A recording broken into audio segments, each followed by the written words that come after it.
Hello everyone, কেমন আছো সবাই? দিনটা ছিল দেখো পৌষ সংক্রান্তি। আর সেদিন ছিল আমাদের এখানে আখ্খিন। এই আখ্খিনে কিন্তু ছোটবেলায় বেশ মজা হতো। সবাই স্নান করে চলে যেতাম পাশের মাঠে ঘুড়ি ওড়ানোর জন্য।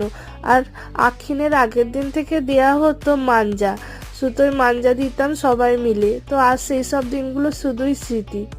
আগের দিনের বিভিন্ন পিঠে, পুলি পিঠে, ক্ষীরের পিঠে নিয়ে বসে পড়েছিলাম খেতে। তারপরে দেখো যেহেতু সংক্রান্তি আর লক্ষ্মী পুজো, সেই কারণে দেখো এখানে ঠাকুরমশাই পুজো করছেন।